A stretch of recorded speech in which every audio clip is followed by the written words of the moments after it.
સમાચારોમાં આગળ વાત કરીએ તો સમાચાર અમદાવાદથી સામે આવી રહ્યા છે, જ્યાં ઇન્ડિગો ફ્લાઇટ કેન્સલ થવાનો સિલસિલો યથાવત જોવા મળ્યો। અમદાવાદથી આ સમાચાર, જ્યાં ઇન્ડિગોની ફ્લાઇટ કેન્સલ થવાનો સિલસિલો યથાવત જોવા મળ્યો, જ્યારે ઇન્ડિગોની ફ્લાઇટ સર્વિસમાં આજે પણ ખલેલ જોવા મળી। ત્યારે આજે પણ ઇન્ડિગોની ફ્લાઇટો રદ કરવામાં આવી। અમદાવાદથી આ સમાચાર, જ્યાં અનેક ફ્લાઇટો રદ કરવામાં આવી, જ્યારે અમદાવાદ આવતી જતી ઇન્ડિગોની 12 ફ્લાઇટ રદ કરવામાં આવી। ત્યારે સતત રદીકરણના કારણે અનેક મુસાફરો અટવાયા। અમદાવાદથી આ સમાચાર સામે આવી રહ્યા છે, જ્યાં ઇન્ડિગોની ફ્લાઇટ કેન્સલ થવાનો સિલસિલો યથાવત જોવા મળ્યો।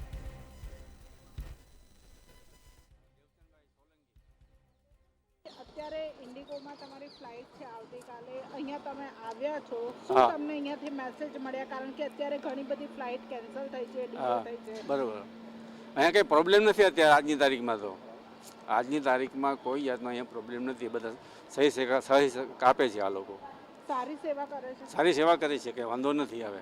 પહેલાં જેવું નથી, જે ટીવીમાં જોતા હતા અમે પ્રોબ્લેમ હતા ઇન્ડિગોના, હવે કાંઈ પ્રોબ્લેમ નથી, કોઈ પૈસા વધારે નથી, કાંઈ વાતો જ નથી આવતી।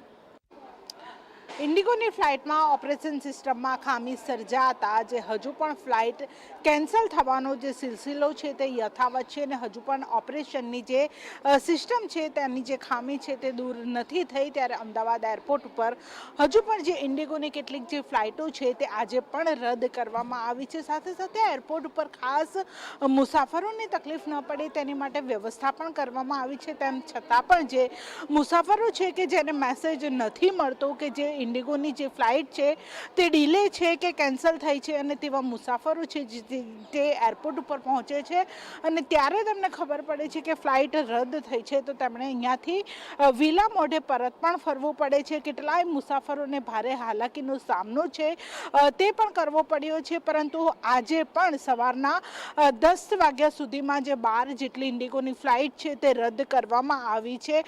હજુ પણ આ આંકડો છે તેમાં સતત વધારો થઈ રહ્યો છે। સાથે સાથે ઇન્ડિગો દ્વારા જે હેલ્પ ડેસ્ક છે તે પણ શરૂ કરવામાં આવ્યું છે, જ્યાં ઇન્ડિગોની ટિકિટ વિન્ડો છે તેની પાસે જે ઇન્ડિગોનું હેલ્પ ડેસ્ક છે તે પણ શરૂ કરવામાં આવ્યું છે। આ હેલ્પ ડેસ્કમાં એક ક્રૂ મેમ્બર છે તેને પણ બેસાડવામાં આવ્યો છે, જે મુસાફરોની જે તાજી જે લેટેસ્ટ અપડેટ્સ હોય છે તે જણાવે છે। પરંતુ હજુ પણ જે ખામી છે તેનું સોલ્યુશન છે તે નથી આવ્યું।